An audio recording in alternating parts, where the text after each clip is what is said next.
Testemunhos para a Igreja, volume 4, capítulo 16. A tomada de Jericó. Após a morte de Moisés, Josué foi designado líder de Israel para conduzi-los à terra prometida. Ele era bem qualificado para essa importante missão. Havia sido o primeiro-ministro de Moisés durante a maior parte do tempo em que os israelitas vaguearam pelo deserto. Ele vira as obras maravilhosas de Deus executadas por Moisés e compreendia bem a disposição do povo. Fora um dos 12 espias enviados para examinar a terra prometida e um dos 2 que deram um relatório fiel de suas riquezas e que animaram o povo a prosseguir e a possuí-la na força de Deus. O Senhor prometeu a Josué que estaria com ele como estivera com Moisés, e tornaria Canaã uma fácil conquista para ele, desde que fosse fiel em observar todos os seus mandamentos. Josué estivera preocupado acerca da execução de seu encargo de conduzir o povo à terra de Canaã. Mas essa promessa removeu os seus temores. Ele ordenou que os filhos de Israel se aprontassem para uma jornada de 3 dias, e todos os homens de guerra se preparassem para a batalha. Então responderam a Josué, dizendo: Tudo quanto nos ordenaste faremos, e aonde quer que nos enviares, iremos.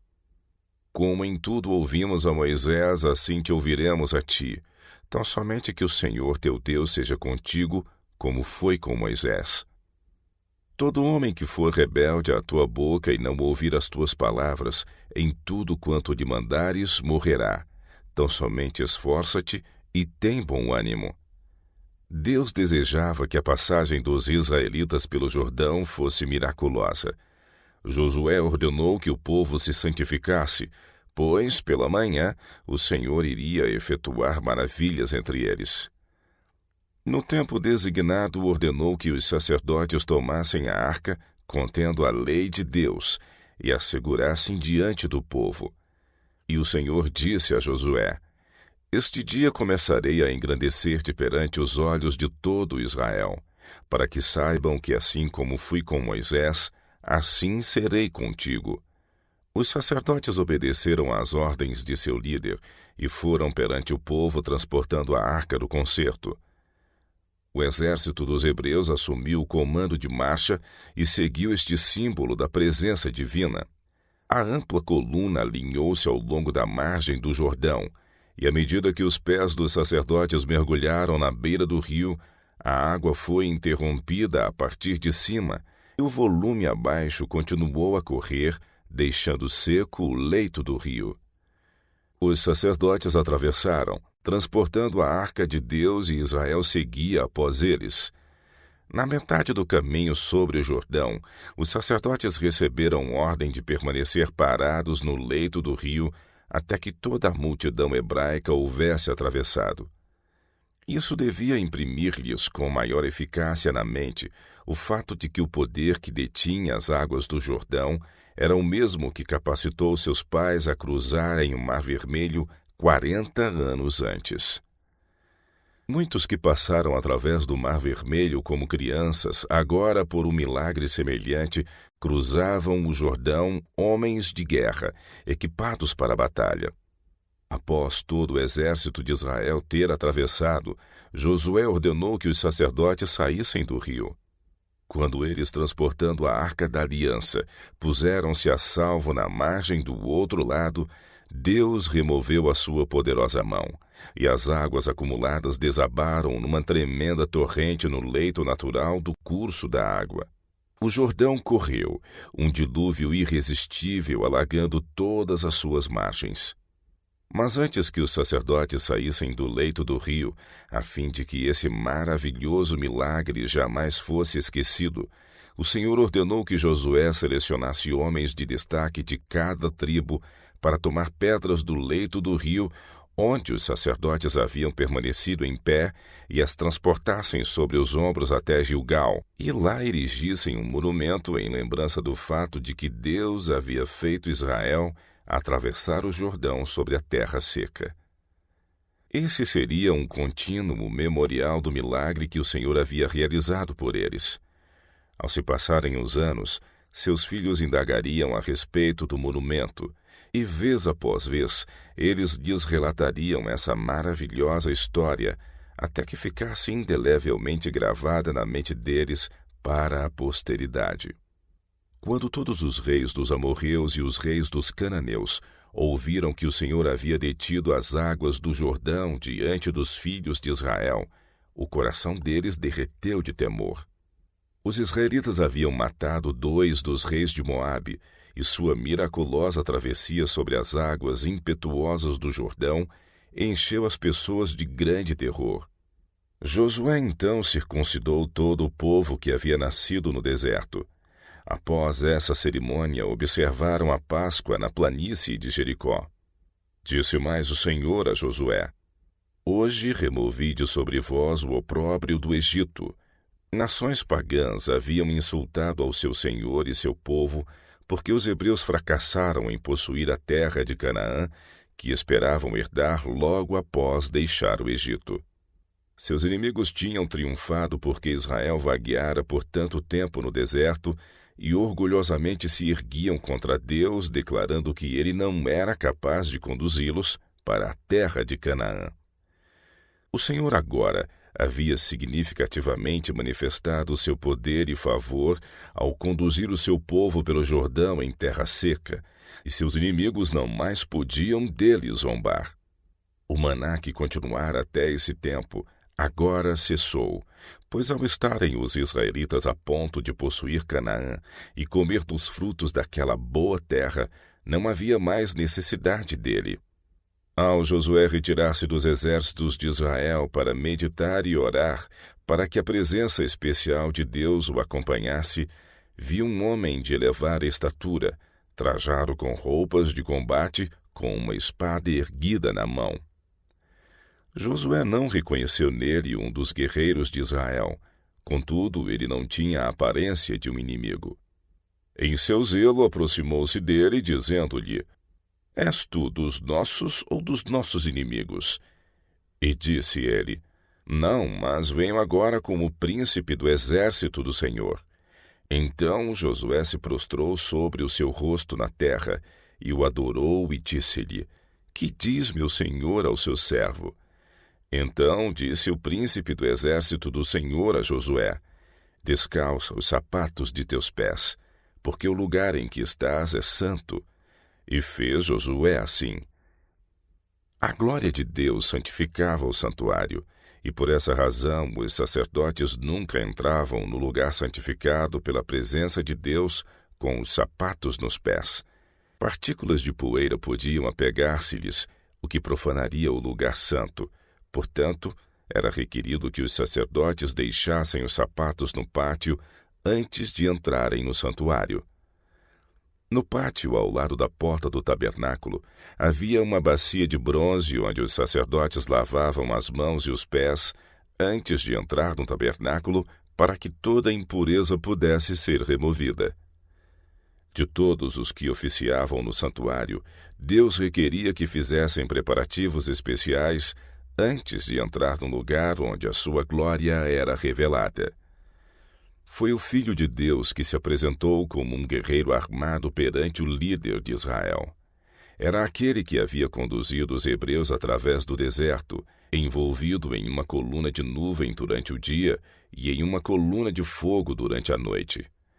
A fim de impressionar a mente de Josué de que ele não era outro senão Cristo, o excelso disse: Descalça os sapatos de teus pés. Então ele instruiu Josué sobre que caminho seguir para apossar-se de Jericó. Todos os homens de guerra deviam receber ordens de rodear a cidade uma vez cada dia durante 6 dias. E no 7º dia deviam marchar ao redor de Jericó 7 vezes. Assim Josué deu ordens aos sacerdotes e ao povo conforme o Senhor o instruíra. Ele dispôs os exércitos de Israel em perfeita ordem. Em primeiro lugar estava um seleto corpo de homens armados, vestidos com suas roupas de combate. Agora, não para exercer suas habilidades nas armas, mas apenas para crer e obedecer às instruções que lhe seriam dadas. A seguir vinham 7 sacerdotes com trombetas. Depois vinha a arca de Deus, de ouro reluzente, tendo um halo de glória pairando sobre ela, transportada pelos sacerdotes nas ricas vestes peculiares que denotavam seu sagrado ofício. O vasto exército de Israel ia em perfeita ordem, cada tribo sob seu respectivo estandarte. Assim rodearam a cidade com a arca de Deus. Nenhum som se ouvia senão os passos daquele poderoso exército e o solene toque das trombetas ecoando entre as colinas e ressoando através das ruas de Jericó. Surpresos e alarmados, os vigias da condenada cidade observavam cada movimento e tudo relatavam aos superiores. Não podiam imaginar o que significava toda essa demonstração. Jericó havia desafiado os exércitos de Israel e o Deus do céu, mas quando contemplaram aquele poderoso exército marchando em torno de sua cidade, uma vez por dia, com toda a pompa e majestade de guerra, além da grandiosidade da arca sagrada e dos sacerdotes acompanhantes, o impressionante mistério da cena encheu de terror o coração tanto de príncipes quanto do povo. Então, novamente verificaram suas fortes defesas, julgando-se certos de que podiam com êxito resistir ao mais poderoso ataque. Muitos ridicularizavam a ideia de que qualquer mal lhes pudesse sobrevir através dessas singulares demonstrações da parte de seus inimigos, mas outros ficavam espantados ao contemplarem a majestade e o esplendor da procissão que cada dia portentosamente lhes rodeava a cidade. Lembravam-se de que 40 anos antes o Mar Vermelho havia se dividido diante desse povo e que uma passagem tinha sido recentemente aberta através do Rio Jordão. Não sabiam que outras maravilhas Deus poderia efetuar por eles, contudo, mantiveram seus portões cuidadosamente fechados e os guardaram com poderosos guerreiros. Durante 6 dias, o exército de Israel realizou seu circuito ao redor da cidade. Chegou o 7º dia, e com a primeira luz da aurora, Josué colocou em ordem os exércitos do Senhor. Agora foram orientados a marchar 7 vezes ao redor de Jericó, e a um forte sonido de trombetas, gritar em alta voz, pois Deus lhes havia entregado a cidade. O imponente exército marchou solenemente ao redor dos condenados muros. A arca resplandecente de Deus refletia os primeiros alvores da manhã. Os sacerdotes com seus peitorais cintilantes e éfodes cravejados de joias e os guerreiros com suas armaduras reluzentes apresentavam um espetáculo magnífico. Estavam silenciosos como mortos, a não ser pela cadência marcada de muitos pés e o toque ocasional da trombeta, quebrando o silêncio da madrugada. Os maciços muros de pedra sólida como que olhavam carrancudos para baixo, desafiando o cerco dos homens. Subitamente, o vasto exército se detém. As trombetas ressoam estrondosamente, fazendo a própria terra tremer. Em uníssono, as vozes de todo Israel cortam os ares com um poderoso brado. Os muros de pedra sólida, com suas torres maciças e palácios, vacilam e se erguem de seus fundamentos, e com uma explosão como a de milhares de trovões, desabam em ruína disforme sobre a terra. Os habitantes e o exército do inimigo, paralisados de terror e surpresa, não oferecem resistência, e Israel marcha em frente e torna cativa a poderosa cidade de Jericó. Quão facilmente os exércitos do céu puseram abaixo os muros que pareciam tão temíveis aos espias que apresentaram um falso relatório. A palavra de Deus foi a única arma usada. O poderoso de Israel havia dito: tenho dado na tua mão a Jericó. Se um único combatente tivesse aplicado a sua força contra os muros, a glória de Deus seria diminuída e sua vontade frustrada. Mas a obra foi deixada com um Todo-Poderoso. E se os fundamentos dos palácios tivessem sido fixados no centro da terra, e seus cumes alcançassem a abóboda celeste, o resultado teria sido o mesmo ao capitão do exército do Senhor conduzir suas legiões de anjos ao ataque. Por muito tempo havia Deus designado dar a cidade de Jericó a seu povo escolhido e glorificar o seu nome entre as nações da terra. 40 anos antes, quando havia conduzido Israel para fora da escravidão, ele havia proposto dar-lhes a terra de Canaã. Mas pelas suas vis murmurações e ciúmes, eles haviam provocado a sua ira, e ele os fizera andar por fatigantes anos no deserto, até que todos os que o haviam afrontado com sua descrença não mais existissem. Na captura de Jericó, Deus declarou aos hebreus que seus pais poderiam ter possuído a cidade 40 anos antes, caso tivessem confiado nele, como fizeram seus filhos. A história do antigo Israel é escrita para nosso benefício.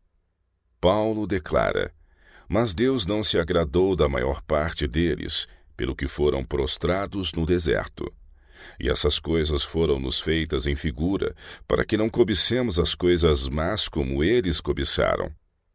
Ora, tudo isso lhes sobreveio como figuras, e estão escritas para aviso nosso, para quem já são chegados os fins dos séculos. Aquele, pois, que cuida estar em pé, olhe que não caia. 1 Coríntios capítulo 10, versos 5, 6, 11 e 12.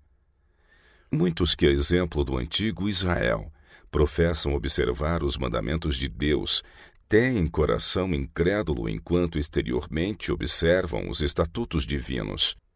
Conquanto favorecidos com grande luz e preciosos privilégios, não obstante perderão a Canaã celestial, tal como os rebeldes israelitas deixaram de entrar na Canaã terrestre que Deus lhes havia prometido, como recompensa por sua obediência. Como um povo falta-nos fé. Poucos nestes dias seguiriam as orientações dadas através dos servos escolhidos de Deus tão obedientemente quanto os exércitos de Israel na tomada de Jericó.